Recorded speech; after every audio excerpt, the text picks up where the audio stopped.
All right. Hello, everyone. We are here for our Elevate Masterclass 2. We are creating space at the beginning here just to chit chat about any shared experiences. And I love it. Jen Wilson just talked about having a cool experience with her hubby. So when she brought in a new energy, had an awesome dialogue about language, which opened the door for a new kind of conversation, which is beautiful. And then Jen S was just saying how she doesn't want to say anything because you don't want to enter, like you're so conscious of your words that all of a sudden, oh my gosh, I don't want to energize anything that I love it. Anyone else feeling that a little bit? I actually have something to share. Yeah. I'm getting frustrated with people that are not getting it. And I've been trying to do this for a while now, not trying to do, I've been doing it mindfully and keep reminding the same people over and over again and trying and explaining, not trying. And they're not getting it, or they get it in a moment and then I get frustrated. I'm like, how do you, like, are you hearing yourself? Are you keep repeating the negative, language? So I'm at that point. So can I ask you why they have to get it? Pardon? Why do they have to get it?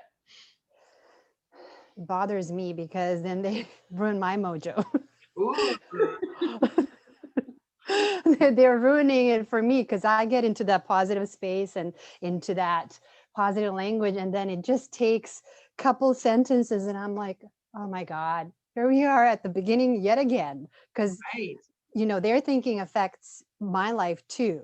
Does it? Because yes, it does. Does it have to? um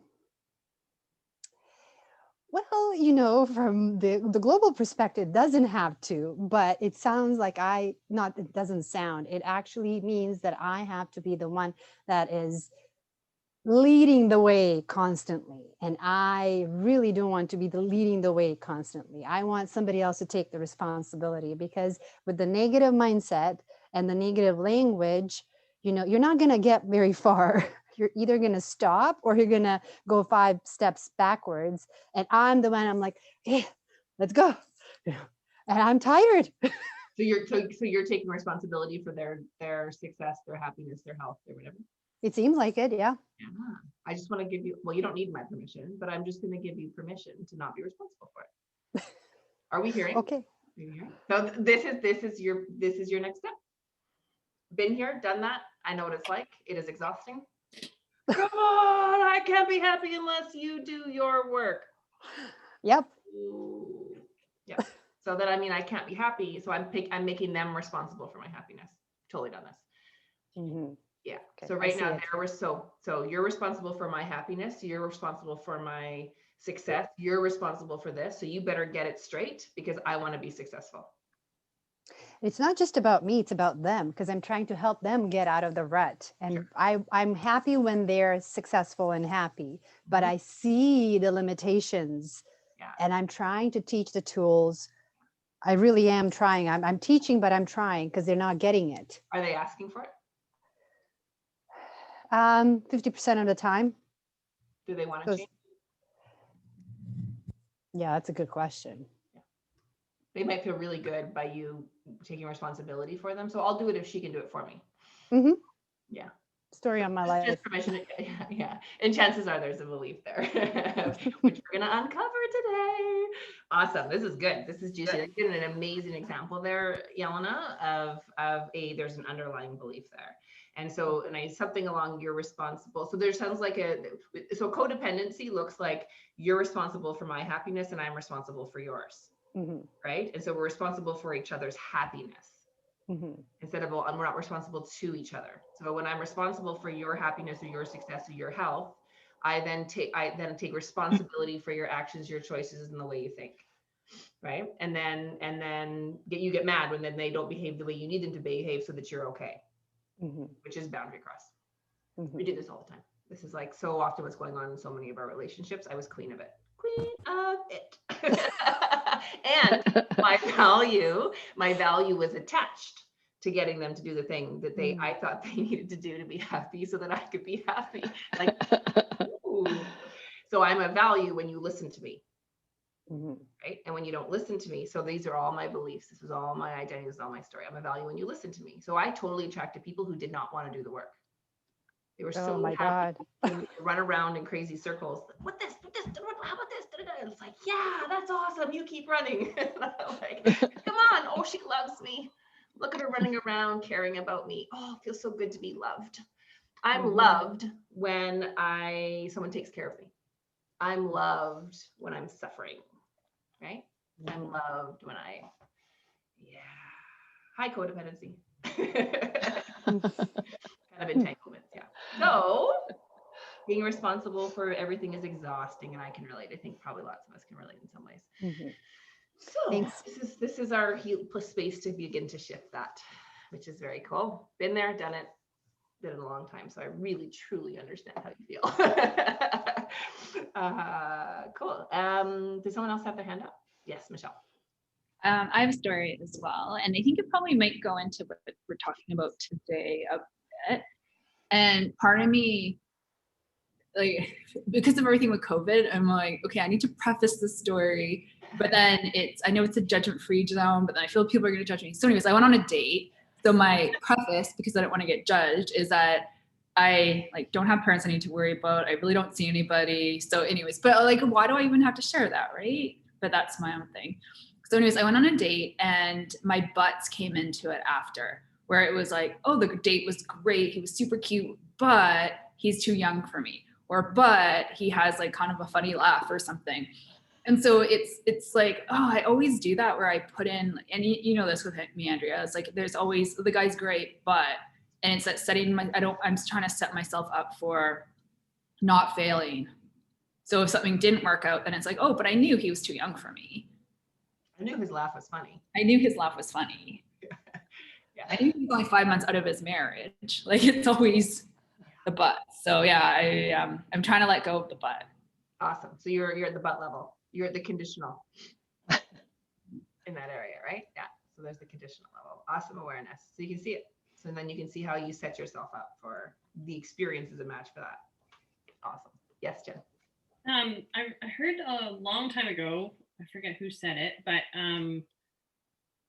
when you use the word but, it cancels out everything you just said. Yeah.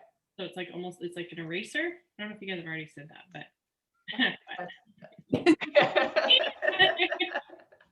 Yeah, it does. So it does exactly what it is. So it cancels out everything before it.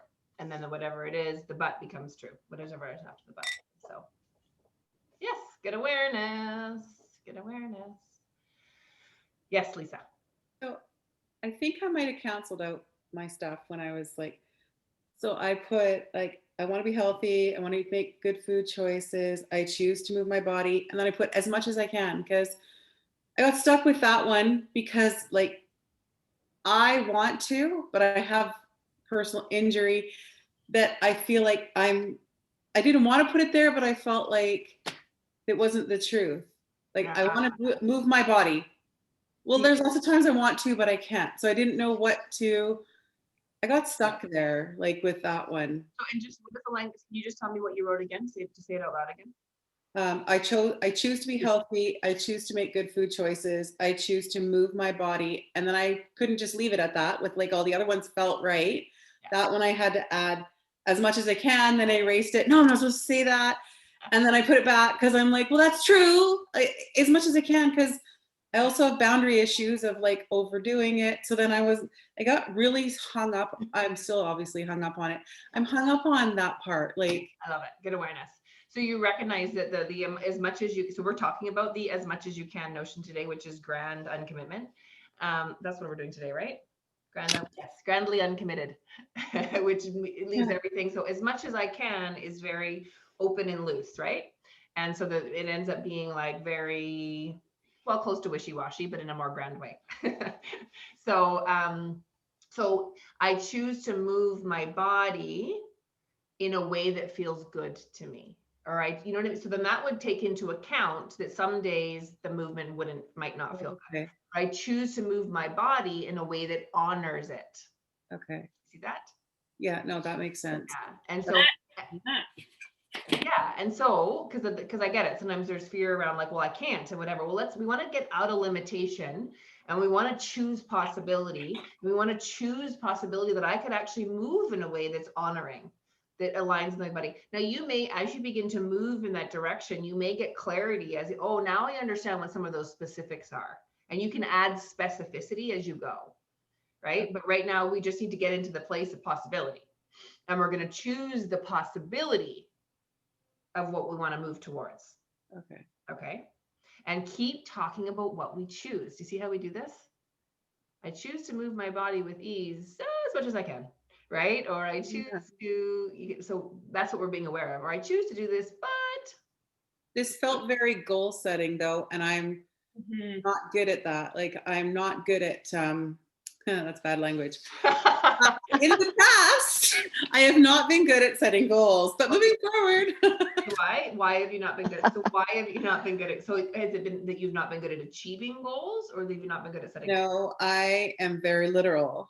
And so when I set a goal, I then lose boundaries.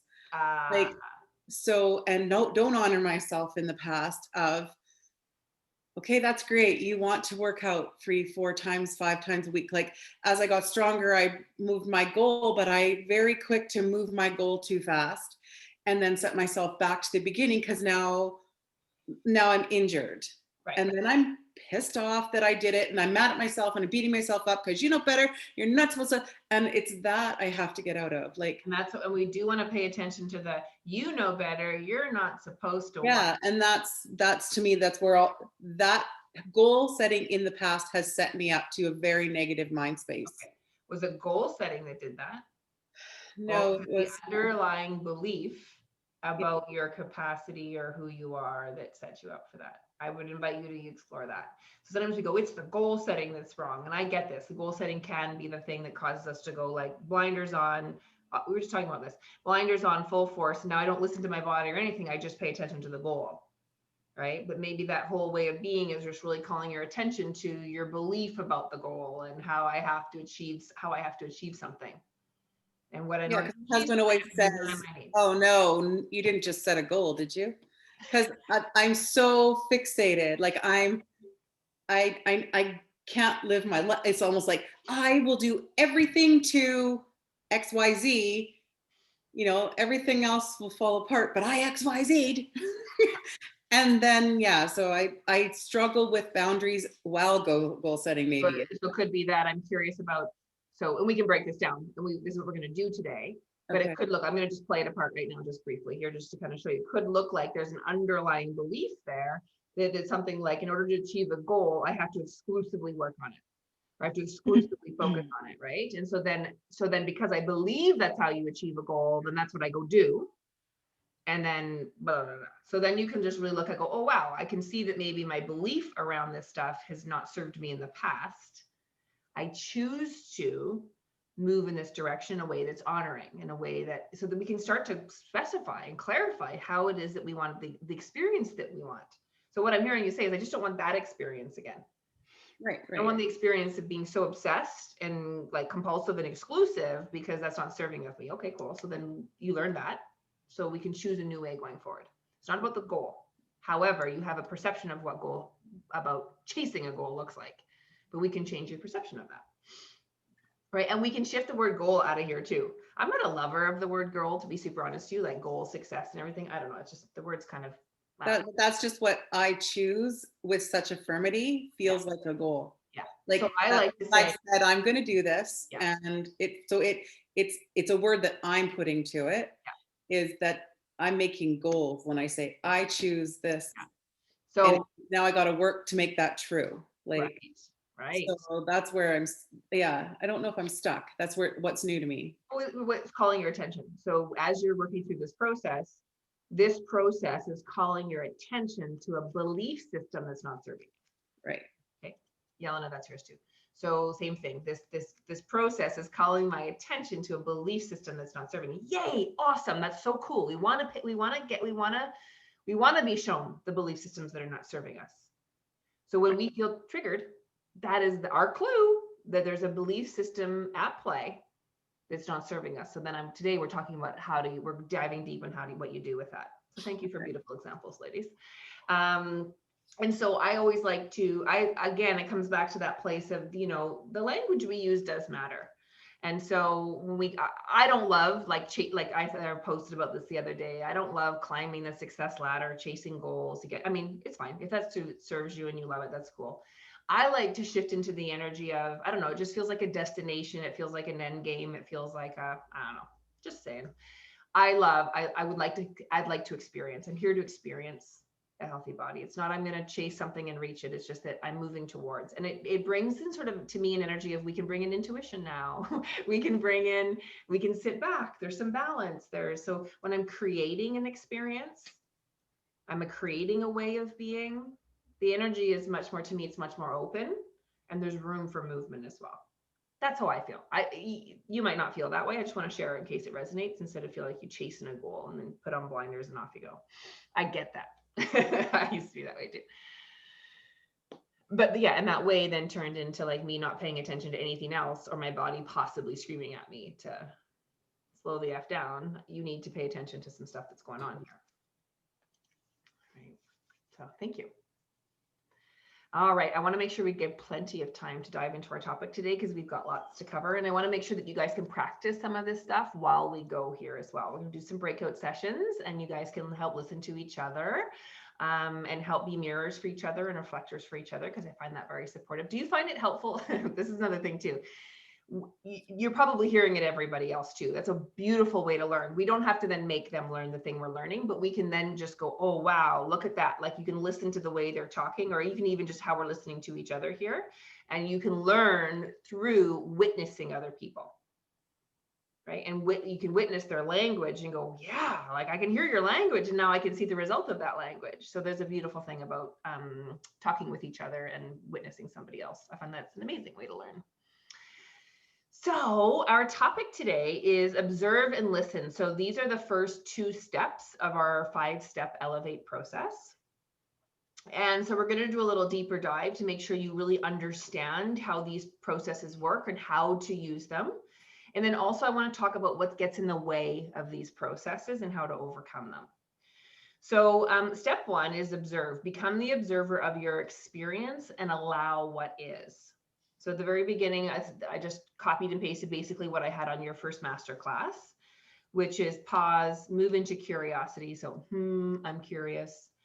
I'm noticing, what level am I at? What am I feeling? Just allowing what I'm feeling. And the idea and the notion, that the visual I like to give you is about, it's recognizing that I'm in the movie and I'm the character in the movie being immersed in the experience.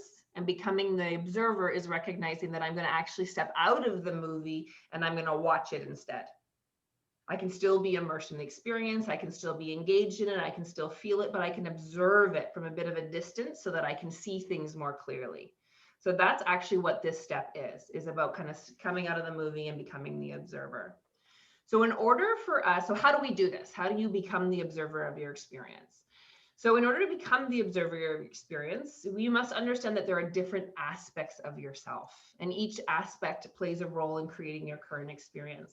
So we've got some main players. So everybody has these players, and we also may have more players, but really there's sort of 4 key players that we all got kind of going on. And I find that just with knowing these ones, there's tremendous, so much stuff that we can do with it. The concept of this, I remember really being, well, I mean, I've learned it in many different ways, but the book Untethered Soul highlights this beautifully, which is really, I think a lot of that book talks about how we become the observer in our experience, recognizing that the chatter isn't in our head, that voice in our head or the loud part of us isn't necessarily who we are. It's just sort of this aspect of us. And we can really begin to separate from that and witness it. And when we allow ourselves to witness it, we can actually see it for what it is. And then we begin to have choice. And that's what this really is. It's about separating or recognizing which aspects are in the lead here so that we have choice about how we move forward. Yes, Untethered Soul, one of my most favorite books. It's so good. It was like inspired, like when I read it for the first time, I remember sitting on my couch going, oh my gosh, Corey, did you know? It was many years ago that I read it, and I've read it a couple times now. So here are the main players. You've got your armored self, and your armored self is kind of the combination of your ego and your inner critic. So I'm just going to sum it up as, we kind of just go ego with it, or sometimes we've talked about it as armored self, and sometimes you'll hear it as inner critic. They're all kind of the same thing. They have the same function. So whatever label works for you. But armored self is kind of the collection of the two. Now the ego tends to be very responsible for outer protection. So it has us like on alert and has us paying attention to what's outside of us and making sure that it's protecting our image, protecting kind of how people perceive us, you know, protecting us from sort of the outer world. And then the inner critic, some of us may have a louder inner critic than others. And our inner critic often was developed depending on our relationship with parent. And if we had a highly critical parent, we may have a more of a stronger inner critic inside. And if we had maybe a bit more of a loving relationship with parent, then we may have a sort of a less obvious inner critic, or maybe a smaller one. And so, and the inner critic is our inner protection. It's kind of that inner voice that could potentially be very critical, be kind of where your self-doubt comes, self-confidence, like who do you think you are, kind of what's wrong with you. That's the inner critic, wants to keep you. So both of these aspects of ourself have been developed out of default. Okay, they were developed at a default based on our childhood experiences.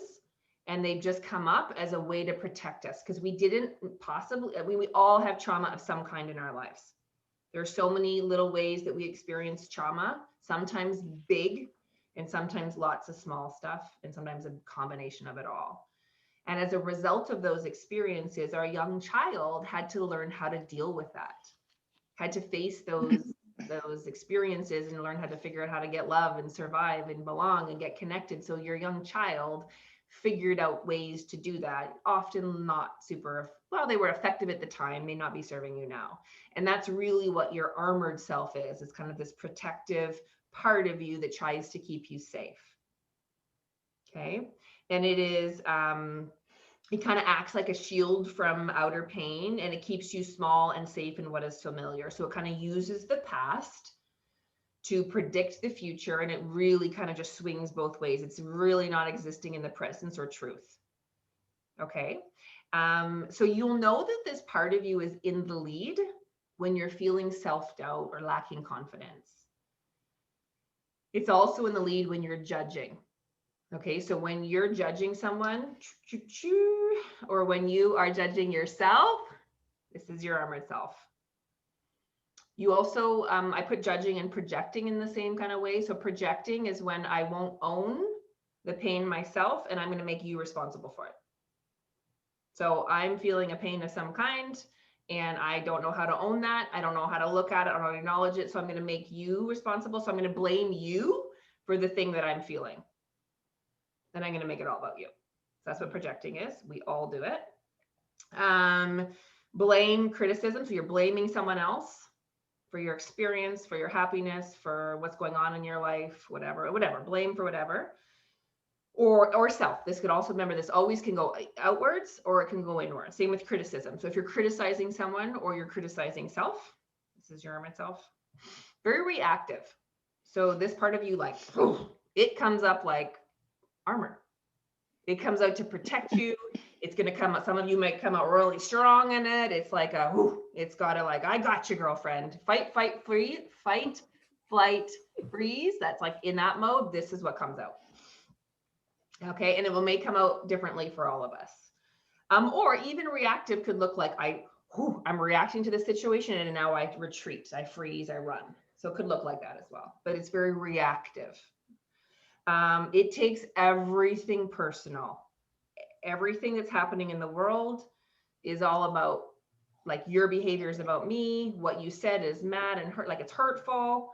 And so it takes everything personal. Now the world is very personal, meaning you are attracting everything from an energetic level, right? But it's not personal. People's behavior is always about them, always about their lens, always about their shit. But the ego makes their shit personal. Oh, the reason why they hurt me is because I don't matter. That's what ego does. Or the reason why they are rejecting me is because I'm unworthy. That's what the ego does. So they make it all about, ego makes it all about you. So it takes everything personal.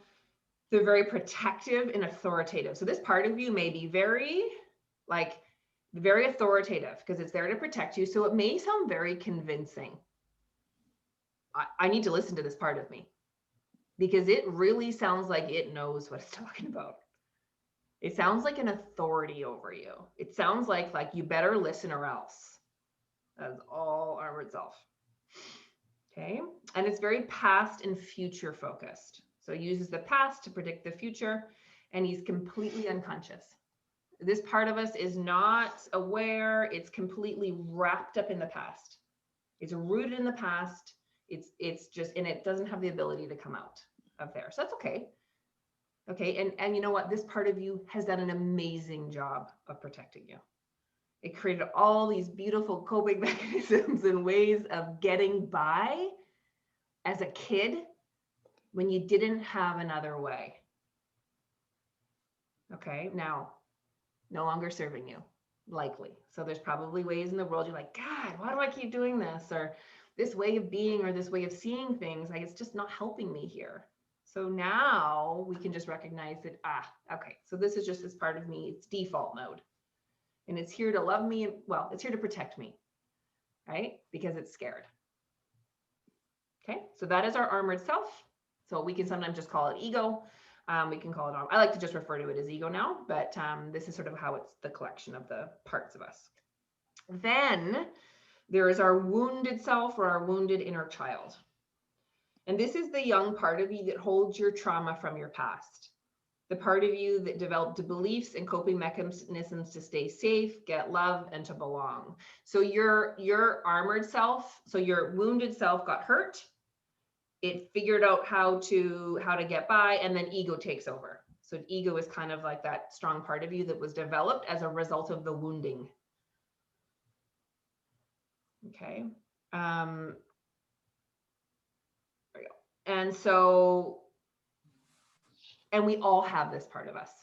And so the wound could simply be, it could be, and here's the thing about the wounded inner child, is that it could have been look like, I read this really awesome example. Wounded inner child could have got wounded by, I was, 5 years old, and I'm running in to go to dad when he came home from work, and I'm so excited to share a story about my excitement. But dad had a headache and he was exhausted, and he dismissed me because he had a headache and he was exhausted, and he goes off to bed. And here I am, the 5-year-old, because I don't have another lens to see things because I'm a kid. And I go, oh, my joy isn't important, or dad's pain is more important than mine. And then we get a story. The wounded, that's how the wounding happens. And then if that's put on repeat, the story can get deeper, or it can be lots of little examples of this. Now, did dad mean to reject me? Did dad think was he actually meaning you're not important? Or was dad just caught up in his pain, exhausted and being human, and had no idea what he was doing? Right. In some cases, obviously there's bigger examples of this where people are intentionally hurtful because they are hurting themselves. But I want to just give examples of how we could take something as simple as dad being too tired and too busy as a child, and we make a story up around I'm not important. And then I get to get a story of I'm not important. And I have this little lens, so then it puts a lens on, and now I filter everything through that. Okay, now I have this lens of I'm not important, and then all of a sudden I'm paying attention to all the ways that I'm not important because I'm a kid and I don't know any better. So when you decide that you're going to go buy a red car, you're looking for a red car, and you see red car, now there's red cars everywhere. Or you decide to focus on a Toyota Camry and you've never noticed a Toyota Camry and you see 50 of them in a day. Same thing here. Oh my God, a story got activated. I'm not important. My needs are not worthy of being met. I am not lovable. Now I have the story, it's activated. There's emotion attached to it. We've energized it. Now I'm going to start noticing all the ways. And as I notice the ways, it affirms that story, builds the belief even stronger, energizes it, get it even more. So now it becomes my attraction point. This is how it happens. Now, were there probably lots of other ways where I was being told, you're amazing, you're loved, whatever. But if I don't believe that I'm lovable and I don't believe that I'm important, I'm not going to hear it. I'm not going to see it because I don't see that story. So I'm not going to see all the other cars on the road. Right? So the wounded child, this is what happens with the wounded child. It holds all these little wounds, they're stuck inside of you. And so this is where we even go from I can intellectually know better. I know that I'm loved, but when I'm holding this emotional hurt, this wound inside of me, and that's the thing that's attracting attracting my experiences. So signs that the wounded inner child is in the lead is you're emotionally reactive or dysregulated. So you may find that you're very emotional about things. So your triggers. So when you're triggered, your wounded child is going, oh, I'm sad, help. Okay, so that is what your emotional, that's why it's reactive and emotional, and it's responding and seeing the current situation through the lens and the view of the child. So if it happened when I was 5, I'm being triggered right now and I'm responding or seeing it as the 5-year-old did. Okay, so that's why you may feel like, God, I don't know sometimes why I'm so triggered by this or why I feel so strongly about this. It's because you're reacting as if you were whatever that age was.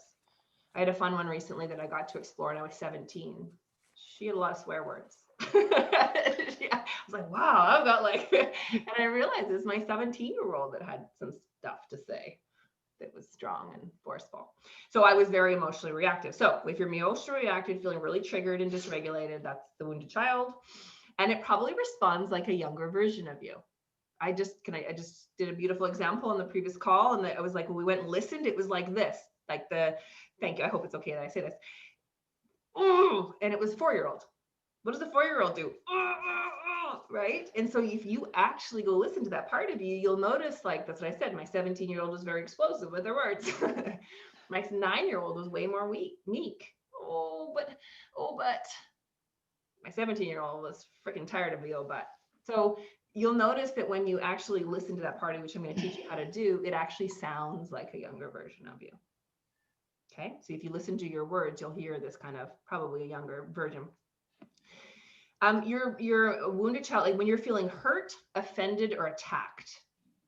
It's also your wounded child. When you're feeling afraid and insecure. When you maybe are noticing a pattern of people pleasing. When you're feeling unloved, like you don't belong or you're unsafe. This part of you really needs protection, affirmation, validation, and permission. So this part of you will often be seeking that. So you may be seeking it outside of you. So when this part of you is in the lead and it's active, it's probably blaming other people or looking for people outside of you to do this for you. Because your young child didn't know how to do that for yourself. It was getting the message that it was unloved, this part of you was maybe unloved or not enough or whatever. So because you didn't know how to do it, and because maybe, again, we just pick up messages from the way we're parented or whatever, or people in our world, teachers, coaches, anyone who was of influence to us will have had the greatest impact on us. So we will then look for it outside of us. And so we will likely be seeking relationships and people to affirm these things for us, which then looks like a projection. I project my pain on you. When you don't validate me, when you don't affirm me, and when you don't protect me or whatever, or I need permission for me to be okay, that's actually projecting your pain onto them and asking them to be responsible or do the job of loving you. Okay. So this part of you will usually be looking outside of yourself for these things and probably pissed when you don't get it. Self-righteous. It's part of you probably can be a little bit self-righteous. And self-righteous is just the need to be right, and perfectionism. And self-righteousness can really be that place like I am, what's the word? Just, yeah, that I need to be right. I am not wrong. I don't make mistakes. There's this really like strong pride, very strong pride. And it can be kind of an unhealthy pride because it's not coming from a place of, oh, how about controlling? Controlling would totally be ego. So as a result of these, so again, if I was feeling like I was afraid or insecure, I may have a very high need for control. So the ego steps in and it's like, okay, I got this. I'm going to protect you and we're going to control everything outside of you. Right? And that's the pattern that kicks in. Yeah. So because wounded self doesn't feel in control, ego kicks in and takes charge for you. Okay. Questions? Stella, yes. On the need to be right, how does that be the same or different than needing to prove that, like, what you may or may not be accused of, whether it's true or not true? How does that differ?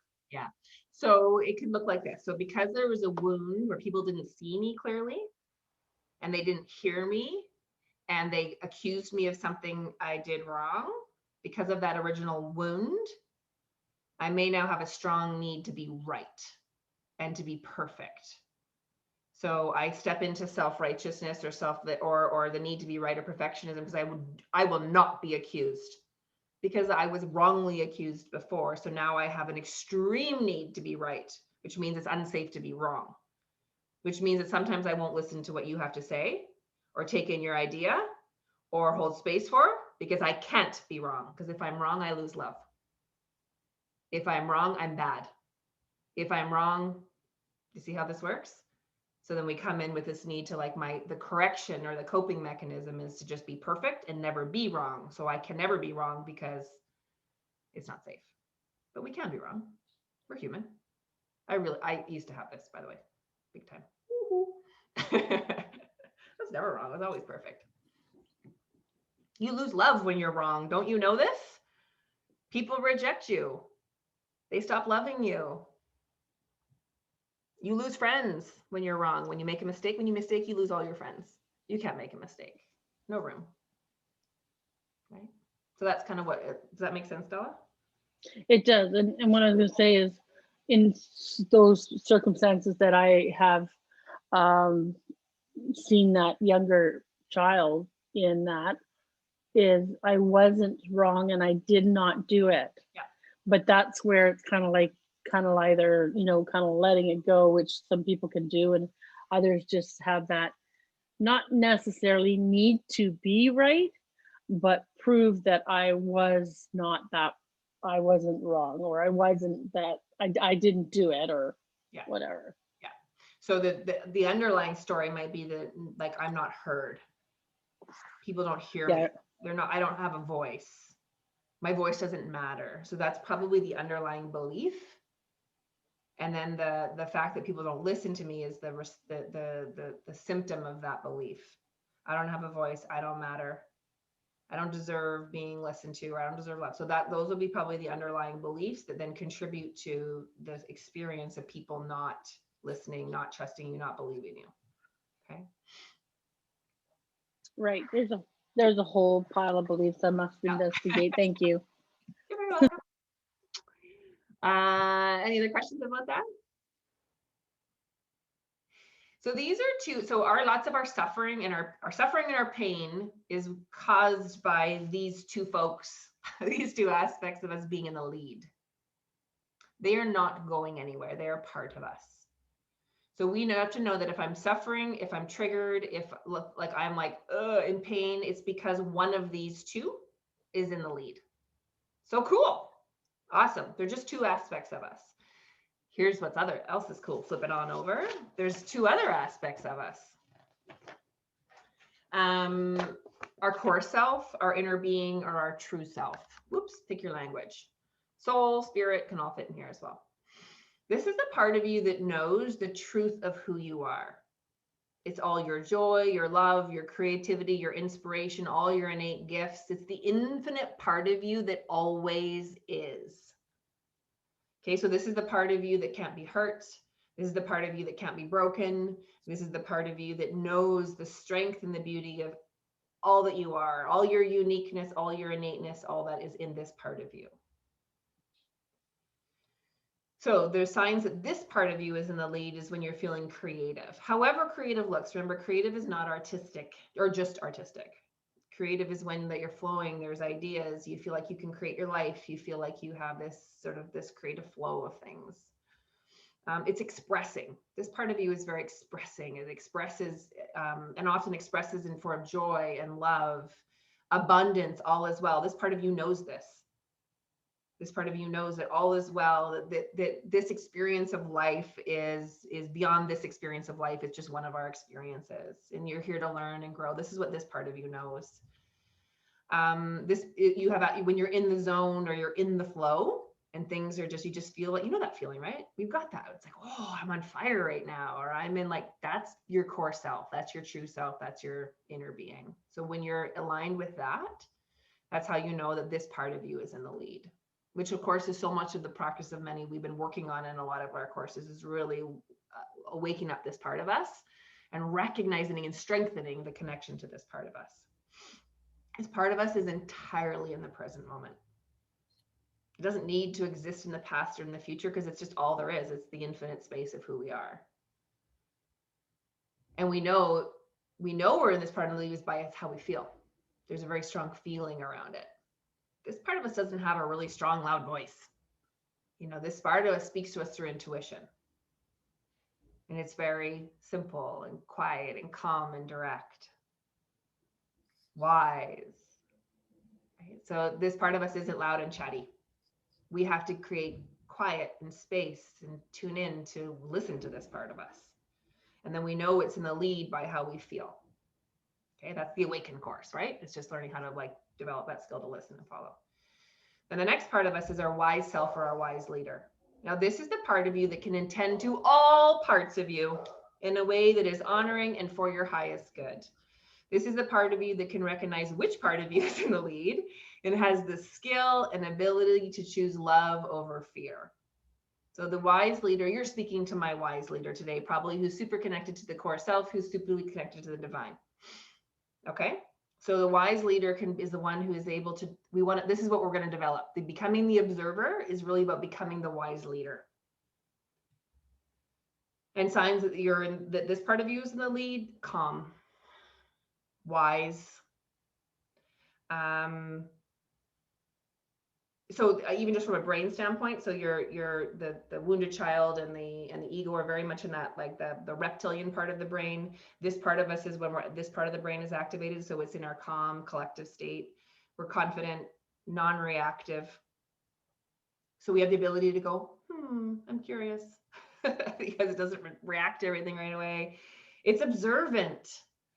It's compassionate. It's understanding. It's forgiving. It's loving. Accepting. Takes nothing personal, because this part of us is really connected to our core self.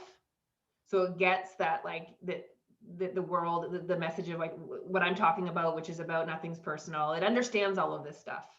It understands how everything works. It understands the law of the universe. And it's really us developing this part of us that can go, right, I can see that you are feeling sad, ego. I can see a wounded child. It has the ability to go to attend to all of these parts of us and hold a really strong, loving space for us to actually be all these parts of us. We want this one in the lead. It has the access to both rational thought and intuition. So it has the ability to move. So our core self only communicates through intuition, right? So our ability to sort of use our intellect and then use our intuition and pull it all together, that's our wise self that's doing this. It's very conscious and intentional. So we all have this part of us. But again, the more we develop it, the more we nurture her, the more we encourage, like, but nobody is doing that for her. Okay? Nobody's doing that for her. She is owning her power. And the way she does this is she starts to connect to the core self. She connects to her truth. And as she connects to her truth, it's just this building and this building. And then you take courses and all of this stuff where you develop this ability to see things differently. This wise and love, you raise your consciousness. It's your wise self that's doing this. So our practice is to really develop and strengthen this part of us. So when I say that we're becoming the observer, requires the activation of this part of us. And I found curiosity is what gets me there. So curiosity activates the wise self. It pulls you out of the movie and into the observer seat. And so if you can just know this now, and it's that moment when you just kind of go, like, when you feel yourself in the reactive, this is a practice, and you may not always get it in the moment. But the practice will be to go, ooh, who's in the lead? I'm curious. Who's in the lead? And you'll know, just what does my behavior look like? How am I reacting? How am I responding? What are my thoughts? What am I thinking about? So step one is really about activating this part of us and really recognizing all these beautiful aspects of ourselves, We don't need to diminish and make the ego wrong or the wounded child bad or wrong. God, they're tired of that. That's what's happened in their whole life. What we really need to do is have lots of understanding and compassion for the parts of us that kind of came out on default, because they're part of who you are too. And it's just recognizing your power to choose which part of you is in the lead. How cool is that? So with some awareness and understanding, we can begin to shift and notice. And so once the awareness, again, say with the language, oh crap, what am I under the influence of right now? Who's in the lead right now? There's another little piece that you get to play with. And I know we've got some level of practice of this already, many of you. So what does it take for you to connect to your wise self? So for me, it's curiosity. I'm curious is my move. You'll hear it with me all the time when I'm coaching with you guys. I'm curious. I'm curious what you, right? Very like open.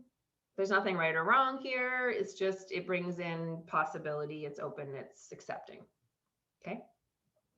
So you may have to find what works for you. What gets me there? What is the thing that I say, or all of a sudden I can feel myself flip over? I wish there was an internal alert system like the phone reminders that would pop up every 5 seconds. Ding, ding. Well, ask for that, Yelena. I would imagine that your guides would be happy to remind you to tell you which state you're at the moment, especially reactive state. So, which brings me to the next part here, was what gets in the way, right? What gets in the way? And so that is believing that your armored and wounded self is the entirety of who you are. So that's what we sometimes just believe is, well, this is just who I am. Well, it's part of you. And you could choose to develop other aspects of you as well and strengthen your wise leader and listen to your core self. So first of all, it's just recognizing that there's these different aspects. Or let's just start with 4 aspects.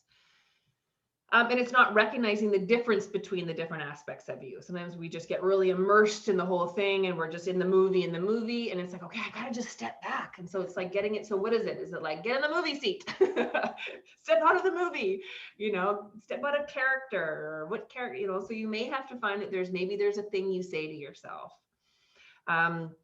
So being caught up in the emotion of experience rather than seeing the emotion as simply the clue to which part of you is in charge. So part of this is awareness. Gosh, when I'm all immersed in the emotion of it, that is a sign. I feel like a trigger and ask, oh, that's interesting. Awesome. Oh, that's interesting, which is exactly curious. It's curiosity. I love it. So that's your word. That's your kind of like, ooh. So when you're immersed in the emotion, recognizing that I don't have to be caught up in this, that the emotion is the clue. Right? That's the cool thing. Oh, why did I get this emotion? Well, the emotion is a clue. It's showing you exactly who's in charge. And that's the first step. The first step is so again, you can use your triggers in service of. That's the cool thing here. Sometimes we think, well, I got to get rid of all my problems and then I can do this. No, we're going to use your problems and your triggers in service of this work. There's tremendous wisdom in your triggers. So it's not understanding or remembering that your triggers, your disturbances, your pain is the flashlight pointing directly to the solution to your problem. And the clue is your language. So again, instead of seeing your pain, your obstacle, your disturbance, it's the flashlight. So maybe you want to get that visual or that image. Maybe you need a flashlight somewhere. Maybe there's something. So use that kind of stuff. Maybe you go, okay, universe, give me a sign. When I'm off, give me an owl, give me a flashlight, give me a dime, give me a whatever. Give me these 5 things or whatever. I don't even know. Ask for help. Ask for your guides to support you in this. I am my wise self. My wise self is my leader. I choose to have my wise self as my leader. Help. Help me do this. This is how we do this beautiful blend of it all here. You don't have to do this all alone and be all in your head. Totally ask for guidance. I do all the time. So it's just basically what's happening is you're slipping into unconscious mode or default mode, and you just have forgotten who you really are. That's all that's going on. So you could say, universe, help me remember. Help me remember. So how do we do this? Which keeps bringing my next question. So perspective. So this is the reminder. Maybe this is what you have as your reminder. Your feelings show you which aspect of you is in the lead, and allowing them fully with intention enables you to feel your way through them and allow your wise self to take the lead. It's the difference between venting and processing. So remember, my feelings are simply showing me who's in the lead. And when I shine a light on my feelings with intention, with curiosity, with love, I can see what's here. And it's willing to be, this is one of my, this is a big one that was coming up. We want to be able to allow what you're feeling. Can you repeat that? Okay, so your feelings are showing you which aspect of you is in the lead. Okay, they're your flashlight. Your feelings are your flashlight.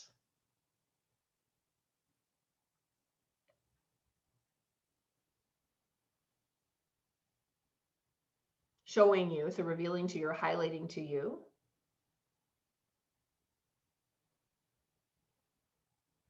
I don't know what else I said.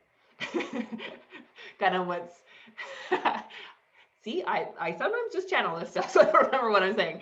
But the flashlight revealing to you, highlighting, kind of like what's next, or like how to rise. It's not revealing to you what's in the way or what the problem is. It's revealing to you how to rise. So I can get a new perspective on this. I'm going to get a new belief here. I'm going to get something new and juicy here that's going to allow me to rise. How cool is that? Thank you, triggers. Thank you, person who caused me the trigger. Thank you, back problem. Seriously. Cool, what's here? Clearly a lot. So that's how we can see it.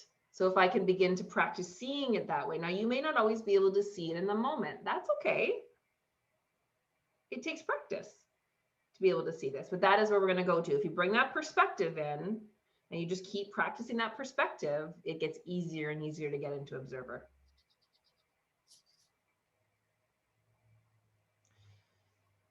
So then how we do this is we have to create space for self-reflection and observation every day. Okay, you don't have to, but if you would like Wise Leader to be in the lead and you want to really strengthen and develop her, the way we do that is through self-awareness and self-reflection.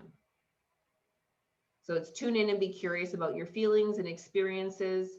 And even if you can't do it in the moment, so it's okay. You go through this whole experience. I'm super triggered. You all made me mad and angry. That's cool. But the practice will then be to, so then you can say, I choose to have my Wise Leader in the lead. You may all of a sudden, remember every night, oh, right, I got to just reflect on my day.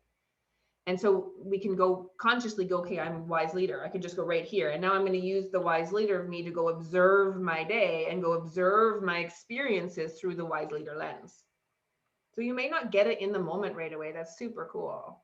That's okay. The cool thing is as you develop her and strengthen her, you will. You'll be able to catch it right then and there, and it'll eventually get to that place where it's like you can flip it really quick, or it just doesn't even trigger you anymore because you've healed the belief, right? So, but it's a practice of developing her, which is just a regular practice of self-awareness.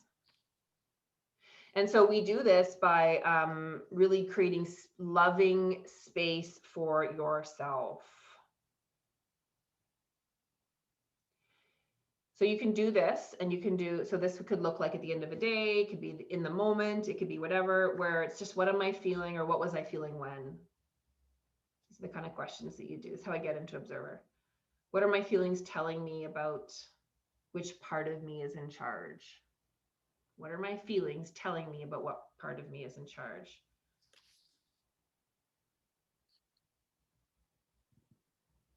What is the story this part of me is telling, asking to give voice to? We're going to break this part out later, but this is how we get into observer. And really, this is about you creating a safe and loving space for yourself to tell your story and feel what you're feeling. So you'll notice that I'm not bypassing my feelings here. I'm not making them wrong. I'm not jumping right into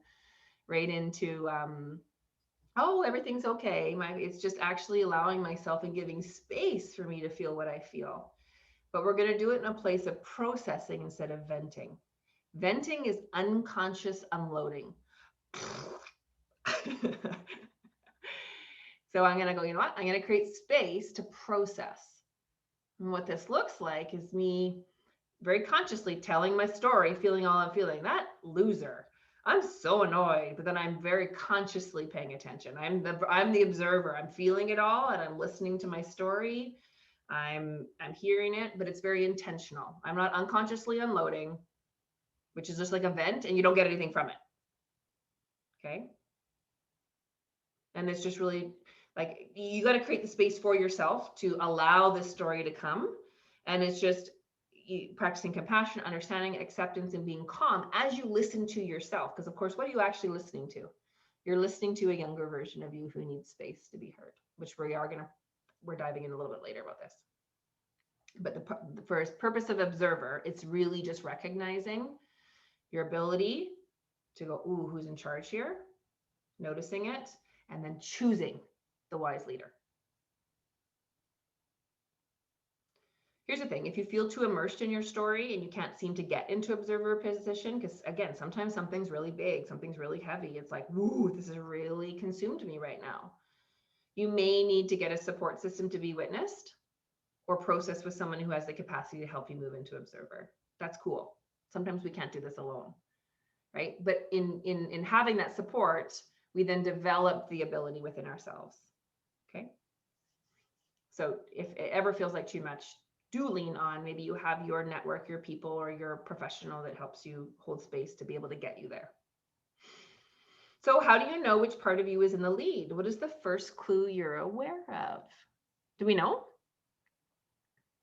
Okay, just take a minute here. What I'm gonna do is I'm gonna get you to take a minute to just sit there. Okay, how do I know when armored self is in the lead? Like, what is my first clue? What is my habit? What is my clue? Is it judgment? Is it criticism? Is it like control or whatever? Just see if you can sit there. How do I know when you might even look through that list and notice? So help me know, look through the list and see which one jumps out at you the most. And just sort of write that down in each of the areas here for each of the four.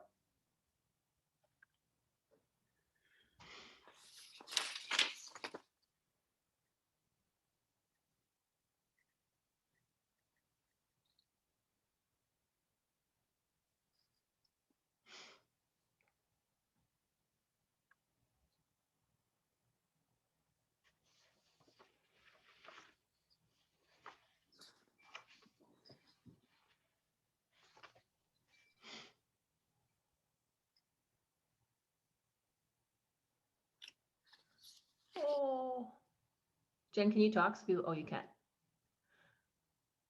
Is it a drawing? Can you share it? Can you share it? Yeah, I doodled this while you were talking because I couldn't take enough notes. So is it, oh my gosh. The emotions will show you who is in charge, ego versus wise self. It's going to be filming me talking to this. Will you snap a picture? Can we share that in the group? I love it. I love it. The visual learners. I love it. I love it. Actually, you know, it's so funny. I was doing this. I'm like, I need a picture, an image to describe this. I'm like, I don't have time to create the image or picture to describe this. So thank you, Jen. Oh, I love it. Our master articulator will do that for us. Thank you, Jen. Yeah, I see it. Totally. No, I'm no, We're going to call you Art. I was struggling to like write everything that was being said, and this little vision thing came, so I just thought, oh, what the hell? Love it. I love it. So Amazing. So we can share. So I would love to hear, anyone have some, so armored self.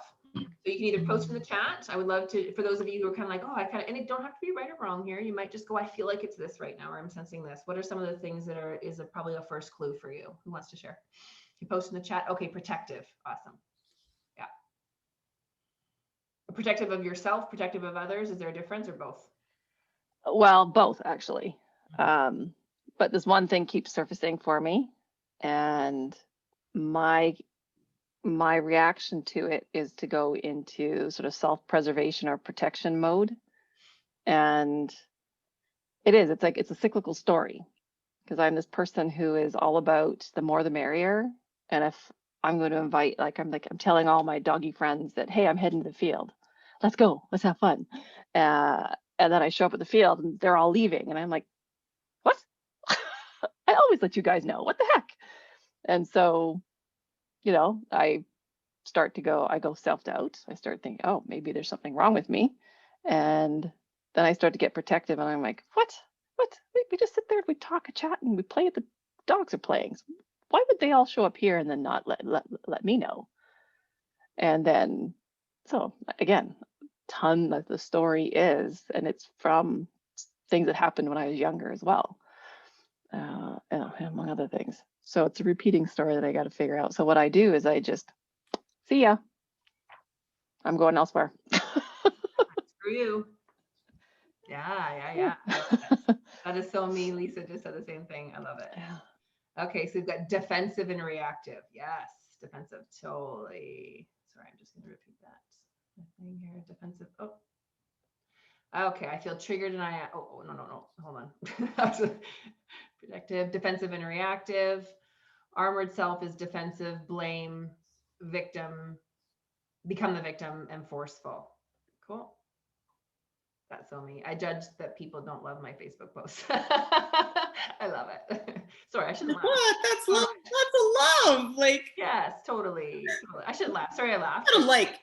Yeah. I always say to my husband, I don't even look at the people who like mine. I just look to see who loved it. He's like, you are pathetic. Oh, don't judge. Hi, inner critic.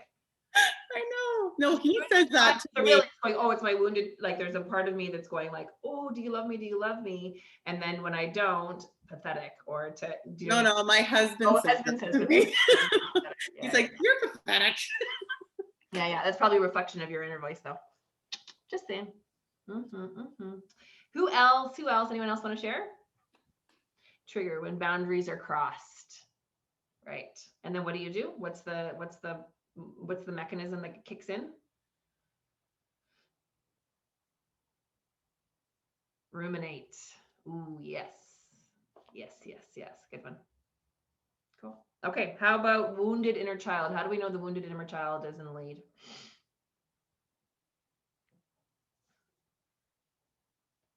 Being afraid. Totally. People pleasing. Yeah.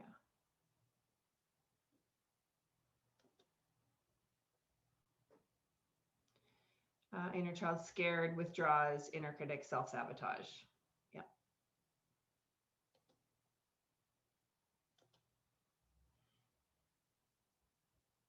Anyone else want to add? I feel like people are typing, so I just want to.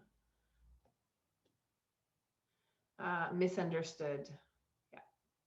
Defensive, anger, a little combo there. So when I feel misunderstood, I lash out maybe. Physical, nausea, butterflies in my stomach. I feel hurt, and then people pleasing, right? So what comes first? Is it the physical symptom that comes first? Yeah. So some of us really, yeah. So the first clue is the upset stomach, or the first clue is butterflies. So the first clue is, right?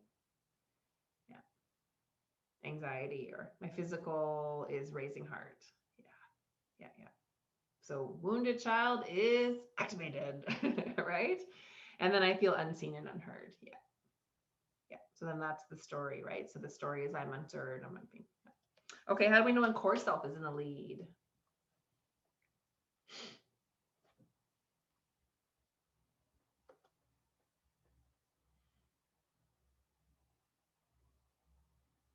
Joyful, yes. At peace, creating joy. In flow, present, creative, totally. That fulfilling, joyful, non-reactive love, yes. Abundant, loving sense of pride at my life, yes. Abundance, in flow, loving, yeah. Beautiful. So we really want to be able to just to notice and observe. It's really important to be aware of the difference, because then you get to choose who's in the lead. Okay, so how do we know when wise self is in the lead? It's a fun game. I see everybody going in and typing. Confident, yes. Calm. Peace, calmness, acceptance, calm, compassion. Observant, confident, calm. Well, we can do polls. Yes, you're right. We can do polls. Observant, confident, calm. Yeah. So again, we want to really we want to be able to thoughtfulness. Yeah. So your practice now to become into intuition flows, definitely. And so when intuition flows, it means why self is super connected to core self, right? So why self is really what's going to action the core self, right? Is the one that's going to really action it and take the wisdom and the ideas and the creativity of the core self, and that's the one who's going to turn it into something, right? And action it. Clarity, yes, all good stuff. So your practice then will be to create space each day to notice. Acceptance, yes. Okay, so you can create space each day to notice who's in the lead. And again, ideally, we want to get to the place where we're doing it in the moment. But if we can't do it in the moment, or sometimes you can, sometimes you can't, then it is creating space each day for a little bit of self-reflection. And you can just do that in your connection practice, right? And just go, who's in the lead today? Right? And so the first step is observer. So any questions about how to get into observer, what it means to be an observer, how you know you're an observer, how to get out of it? Anything before we move on to number 2? No? Okay, cool. So the next step is 2 is listen. I want to give this one lots of attention. So we want to tune in to hear your story and identify where your power is positioned. So I put the actual step that I included in the last handout set, which I don't want to repeat. I want to just go into slip into page 4 here, and go, what is the goal of listening? Like, we got to figure out what are you listening for and how to pay attention to stuff. So this step is all about discovering the limiting beliefs that are creating your current experience. So that's what you are listening for. You're not listening to your unload to just unload. You're listening very intentionally to begin to become aware of or catch or notice or discover. That sounds kind of fun, hey? The limiting beliefs that are not serving you any longer. So you're so in order to do this, we can just go,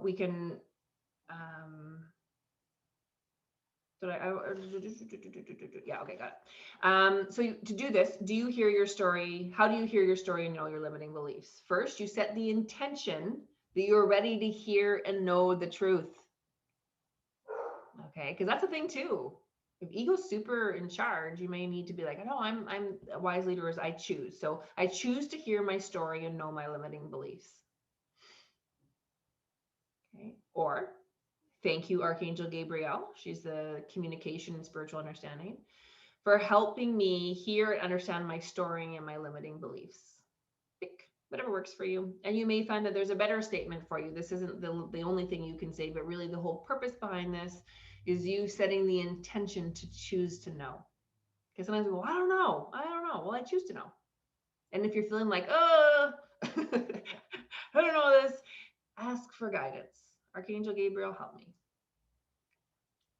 Next, get into the feeling of your story. And now we're going to ask yourself questions, and you're just going to speak your answers out loud or on paper or record yourself. Like if you're just going to go into full-on processing mode and you're like, oh, I don't even know how to do it, just record yourself doing it. And then you can go back and listen. Right? So at first it might be like, what am I listening for? There's so many things. Like, again, we're learning something new here. We're learning it fairly fast. Like you're getting here's next level, here's next level. So it might be a lot for you to pay attention to. So a recorder may be super helpful. Pop your iPhone out or your phone and just record yourself saying it so that you can kind of go back and listen and hear it slowly without having to catch it in the moment. And the idea here is you're just going to start a conversation. So chances are that you're going to actually even start a conversation probably with the part of you that's in the lead. So probably there's going to be your armored self or your wounded self that's in the lead. It's usually why we're doing this in the first place. And then you're going to bring in the wise self and you're almost going to have a conversation back and forth. And so your wise self can use these kind of prompts. They're not limited to this, but I really wanted to get you into the notion or the idea of how to have this conversation and the kinds of questions you can ask yourself to uncover the beliefs. So it could look like this. So what am I feeling right now? Why? So your why is super important here. Why is an essential aspect because it's the drilling down. The whole point of here is we're trying to drill it down and to get the kind of root belief, kind of what's underneath it all. So I'll give you some examples. So what am I feeling right now? Why? How old is this part of me? What does this part of me believe? What is going on for me right now? Why is this happening? You'll notice after every single one of these, there's a why. Who's to blame? Why? Who has my power? Why or why not? Or why am I giving it to them? What do I have to do to get power, be heard, have a voice? Why? Do I have a choice in this situation? Why or why not? What would I have to give up to have it? What do I have to let go of to solve this challenge? Why? What are the rules that I have to obey in this situation? Why? What does it mean if I make this choice? Why? What does it mean if I don't make this choice? Why? What am I trying to prove? Why? What if I didn't try? It could be, what would it mean? Who am I trying to please? Why? What would it mean if I didn't? Who am I afraid to disappoint? Why? What would it mean if I did? What is impossible? Why? Why can't I have what I want? Who says and why? What is too hard? Why? Where am I struggling? Why? Who's to blame? What's to blame? Why? What is my pain, if there's pain you're dealing with, saying? What do I feel guilty about? What am I afraid of? What am I uncomfortable with? What or who do I resent? Why? Who triggers me and why? So these are just some really great prompts. So you'll know based on what your situation you're in, maybe which prompts are appropriate for whatever your situation is in. Okay. And then the idea is you're going to then listen. We're going to actually practice this, so don't worry. And so what you're listening for, so you're going to have this conversation and you can write it out, talk it out, record it, whatever works for you. And you're going to listen to uncover your limiting beliefs. And your limiting beliefs sound like truths. They sound like rules or just the way things are. And they are rooted in limitation and lack. They reveal the ways you keep yourself small, hold yourself back, and perceive yourself as a victim with no power or control. They often come after because. So we really want to go, well, because, and then usually there's a rule. And it can sound like you're like, but that's the way life is. That's reality. That's what I learned. That's what they taught me. That's what you come to believe as a result of your experience as a kid. So your child perception based on your situation and what you were exposed to, that is what you experience. So it is your truth and your reality right now. But it doesn't have to be going forward. That's the cool thing. You totally can change these, which does our next steps in the process. But first we got to be able to catch them, listen for them, and know how to identify them. Okay, so here's some examples.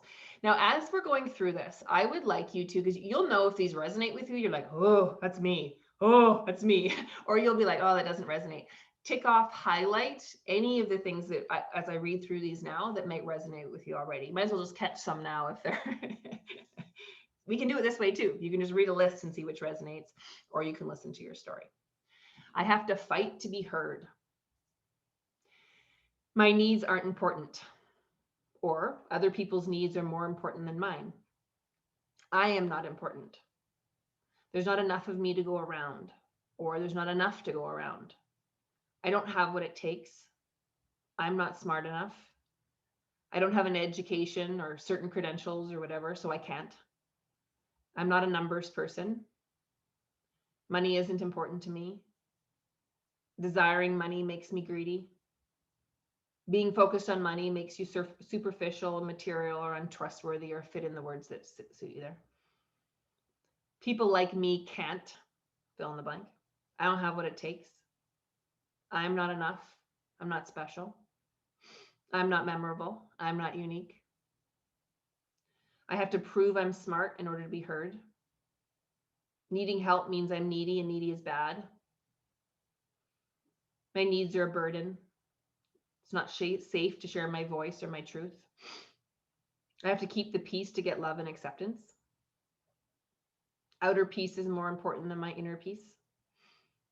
I have to pay for my mistakes. I deserve to suffer the consequences. I have to work hard to deserve whatever. I always have to prove and justify why I deserve it. I have to earn love and approval. I'm of value when I'm the best, or when I'm succeeding, or when I'm achieving. I'm a threat to others when I'm the best. I get hurt when I'm a threat. It's safer to fit in than stand out. I have to deny my feelings to be accepted. I'm too sensitive. It's not okay to be who I am. My weight is holding me back. I suffer from mental illness, physical illness, or chronic illness. I am mentally ill, physically ill, or chronically ill. I have to demand attention in order to be heard. Wealthy people are snobs and full of themselves. I lose love and connection when I am or have too much. I can't afford it. There's not enough to go around. Love is hard to come by. Relationships are hard work. You have to work really hard to be successful. I can never win. Whenever something good happens, something bad always happens. No one listens to me. Being poor means I'm less than. I'm lovable when I make other people happy. I am unsupported. I am alone. I have to do it all myself. I am responsible for others' success. Just a few. I could have gone on and on and on and on. So like I said, there's no limits to our limiting beliefs. I wanted to just give you just a mixed up whole list for you to get some taste of this, to kind of know what you're listening for. They sound like truth. They sound real. They sound like they're just the way things are, or they're right, but they're not. It's just what you come to believe as a result of your experience. So your practice is to listen to your story and then catch the beliefs, and then to notice who has the power in your story. So what I want to do here is I want to break you into partners. One, two, groups of 2 or 3, we'll see here. And I would like you to, at first, I just want you to pick something in your life right now. So something you're comfortable talking about with a person on the call here. Something that you, that maybe you're kind of struggling with, or you're feeling triggered by, or feels like an obstacle in your life. So just make a note of what that situation is. Okay. And what you're going to do is you're going to work with your partner. So you're going to share with your partner, okay, so here's my situation. Here's what I'm dealing with. And then your partner is going to use the questions or the prompts on page 4. And I'd just like you to have some kind of questions and comment, like kind of, you can use whatever you want. You don't have to stick to these prompts, but if you just need something to get going here, okay. And you're going to listen, you're both going to listen to the person talking. And the point is not that you have to coach this person or whatever, but just both of you start to listen to maybe some beliefs that are coming up. You don't have to get it all. I just want you to get this practice of listening and noticing. Okay, so think of the situation you'd like to bring to the table. So just write that down. When you go with your partner, you're going to decide who's going to go first. Actually, no, the person with the longest hair is going to go first. Whatever that looks like. And then you're going to tell your partner, okay, I'm dealing with this situation. Here's what's going on. And then just as you as the listener, just begin to ask questions and then just respond. And I would invite you not to filter. So you're going to probably hear someone think, oh, here it is right away. Do not filter. Just say exactly, because this is the process. You don't want to filter here. You want to get it all out exactly as it is. Go ahead and be pissed off. Go ahead and be angry. Go ahead and sound unreasonable or like bitchy or whatever. Just go for it. This is the whole point. You know that this isn't who you are. What the person is will be listening to will be your wounded self. So if you hear this person going off, you just know, oh, that's the wounded self, or that's their ego taking over. Cool. Hi there. So no, this is why we can go no judgment. Right? And then you can maybe make notes for your partner, and then you can just share them with them. Okay? And then you'll switch and you'll do the same for the other. Does that make sense? Okay, 1, 2, 3, 4. Oh, we actually have exact partner match here. I couldn't count correctly before. So any questions? We got this? And so we'll take maybe about, let us take maybe, I think I'm going to just try and do like 4 minutes each. Okay, so we'll just do, you know what, I'm going to send you a notice to switch partners. So look for your chat and I'll do a note saying flip partners, okay? So that you each get equal time. All right, and the point is not that you're going to resolve all of this, you're just going to start catching stuff, okay? That's the whole point of this. All right, let's see who your partners are going to be. How fun is this? 3, 4. Okay. All right. Off you go. Oh my gosh. Sorry. It's okay. Oh, it's so funny how these get selected. Okay. Okay. Did we catch some beliefs? You might not have got everything, but did we catch some? Why are we It's laughing? quite No. amazing. It's quite amazing what catching the language does, because I thought that I was like overly analyzing every word that I have been saying ever since we had this course a week ago, and like going semi-insane over it too.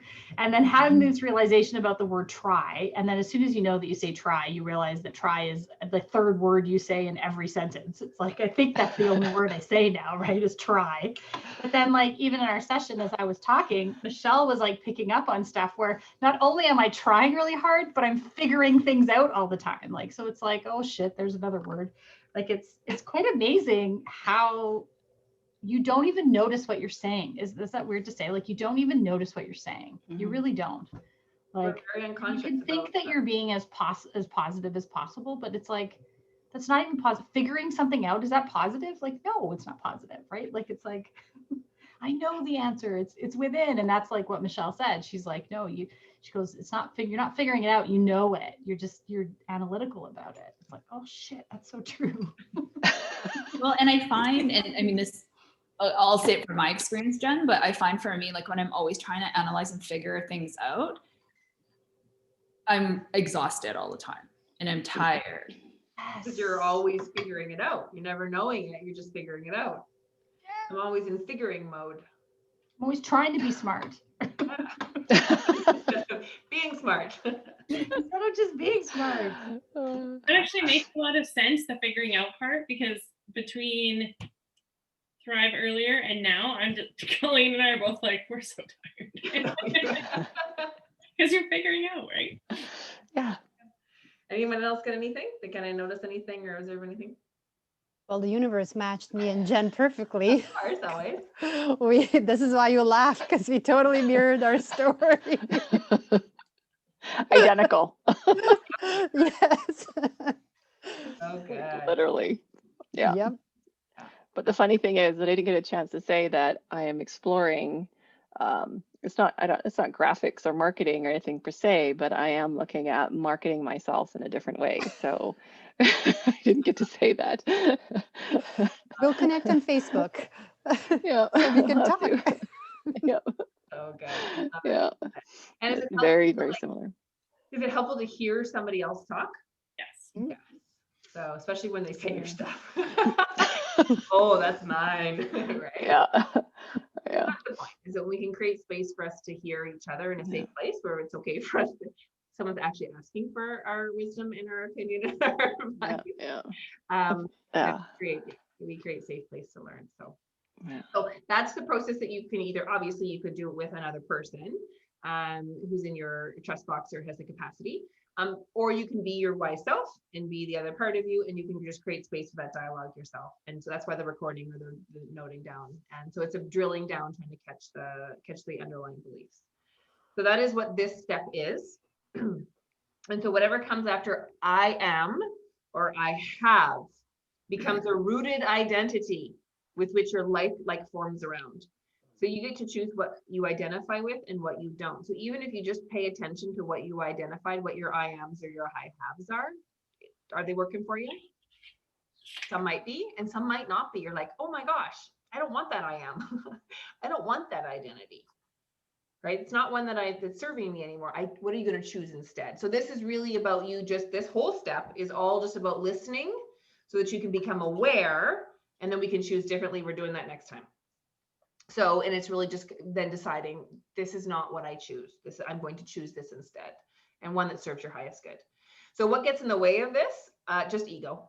Ego and armored self, whatever you want to label it. So, and wounded inner child. That is what is going to be, because it's just going to get really loud and you're going to believe that part of you is in charge. So ego is not interested in moving you beyond your limits. Its job is to protect you from pain, uncertainty, and the unknown. It will bring out all the tactics in its repertoire to limit you and keep you safe in your current comfort zone. So you just have to be aware of its tactics. And so I've just listed them all here: self-doubt, projecting, judgment, blame. We've talked about them just previously before. And so when you see those things, when you catch yourself behaving in those ways, just know, okay, this is just the thing I do. Just the thing I do. Just this thing my ego does, even to keep me small, to keep me in the same boat, to keep me where I'm at. And what we really need in this moment, so how do we overcome this? We don't need to get mad at ego. You should, oh, you idiot. Like, that's just more ego. Remember, wise self is very compassionate and forgiving. Wise self holds space. And so it's thank you, ego, for trying to protect me. Okay. You know, your ego actually needs a ton of love, compassion, and appreciation. So this is how we go. This is what it looks like. Thank you, ego, for your protection. I understand this has worked just for us in the past. And now I've got this. We're going to try something new. We are safe now. So it's something like that. But the idea is not to, usually when I go, I just want to banish that effer forever, you know. No, it's part of you. Your wounded self is part of you. So how can you accept this part of you, love this part of you? Because there's things that it has done to keep you safe and protected. And here's our and, no buts here. And wise self is also going to take the lead. So this is where we can begin to create space. So if you're really activated and you can't get into listening, it's because this really young part of you needs to be heard. So the wounded inner child is saying, hello, just listen to me. So when you feel a trigger, when you're feeling yourself activated, it's about creating space for this part of you to be heard. So you can do this whether you listen to your language or not. Just sometimes we just need to just listen to this part, like give them a voice so that this part of us can just like subside. Okay, it can go, okay, good, I've been heard. I'm good. We're good. You got this now, wise leader. So to do that, there's just this little tool. This is the tool and technique. We don't have to go in and listen to all the language here. This one here is simply about creating safe and loving space for your wounded child to be heard. So this is you showing up as your wise and loving self and say, I'm here for you.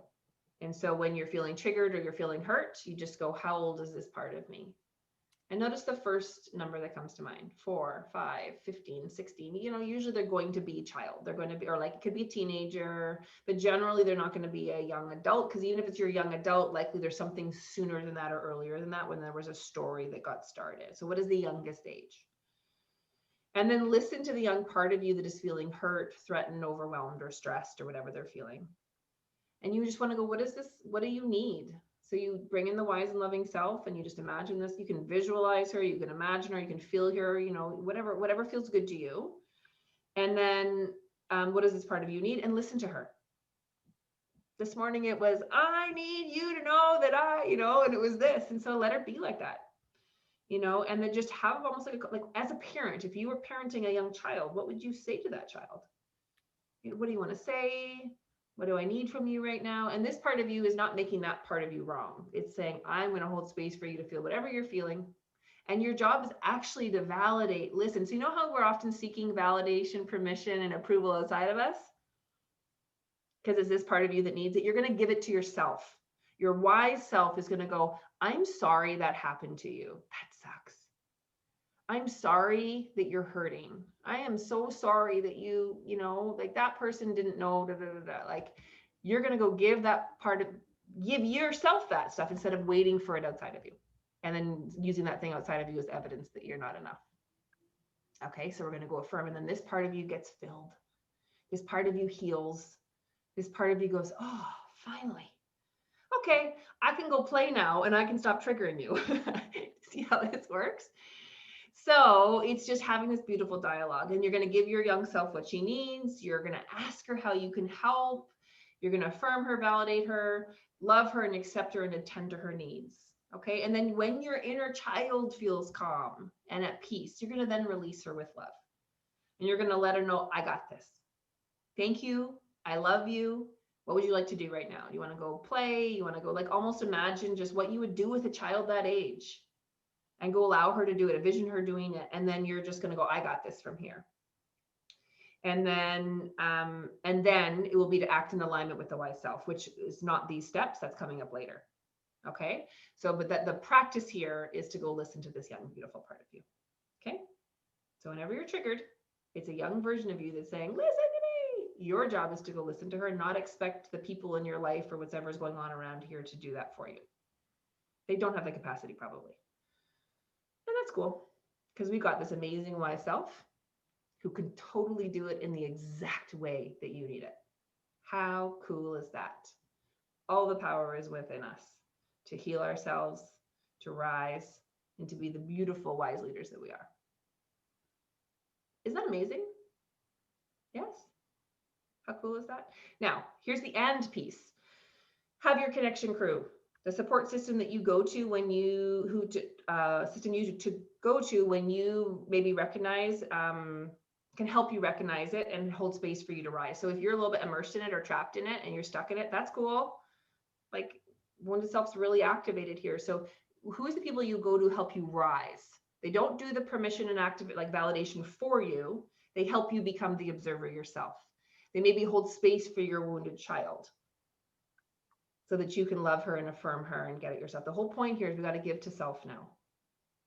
Okay, so who are your people? So obviously this is an example of one, but you may have other people in your life or other professionals that you require as well. And that's cool. Totally okay to have those people in our world if we're a little bit stuck or immersed. And again, when we're learning something, sometimes it's a bit tricky. So that's also okay. Sometimes I need a little bit extra help. Like Lisa, you were saying last week, like, oh, so we booked in a session and got a little bit of extra help, but also you got there on your own too, in some ways as well. So just know that you can go and rely on your peeps as well. But again, these people aren't going to validate you. They're not going to go do the work of your wise self. They're not going to affirm the wounded child. They're going to help you do that for yourself. Do you get the difference? Yeah. So it's a little bit different than just someone who's they're going to help you rise. All right. So that is the little technique you can use. And then our final practice for some more awareness so you can drive yourself more crazy. Elevation number 4. Again, lots of patience. And if you don't get all of the stuff right now, it's okay. Like this is in your toolkit now. And you can just, after the 6 weeks, you're going to get what you're going to get. Okay. So here's grandly uncommitted. So this is I'm always, totally, completely, absolutely, everything better, everyone improve, be my best, give it my all. Vagueness, incompleteness, unclear concepts, defining nothing. So it's all just a lot of like energy to nothing. So we're repelling it because we're not super clear or it's not super decided, but we kind of give it language to make it sound like we are. So the key to allowing, to creating, to bringing it in or having the experience would be to add specificity through clarity. So here's some examples. I could always be better at what, in what way? I'm going to help everyone. Well, who is everyone and how are you going to help? I'm going to be better in everything. Well, what is everything and how do you know it's better? So the idea being here is you're just going to really add some specificity to it. Sometimes we stay in this because we don't want to be committed. So I stay in grandly uncommitted because I'm not really certain about if I deserve to be the experience of being committed. So we land here instead. I'm going to totally improve. I'm going to absolutely get it. I'm going to do the best I can do. I'm going to give it my all. What's your all? It leaves you with nothing. So I give it my full focus, my enthusiasm, my commitment. That would be a beautiful shift into that one. So a few little examples here. My job could always be better, super vague. I enjoy teaching and mentoring. I enjoy managing my team. I enjoy customer service. Do you see how it's more specific? And we're clarifying how it could be better for us or how we could enjoy it more. I'm ready for a complete transformation. Grandly uncommitted. I'm committed to being healthy and fit in body, mind, and spirit. I enjoy moving with ease and nourishing my body with food or whatever. So again, you can label whatever you want. These are just simple examples. This is the best I can do. I can jog with ease for 30 minutes. I have a daily meditation practice. I am choosing to save 5% of every paycheck. Whatever. It's just the idea being here is the more specific you can be about what better is and what your best is and what you're choosing, the more you will invite that experience in. Okay. So and then obviously the step is to affirm it and energize it with the positive feeling. But even for right now, just being aware of maybe where in your life you're experiencing this. and how it may be affecting you. Again, we don't always have to do everything with it in the moment. This practice of awareness in and of itself is highly valuable. Any questions?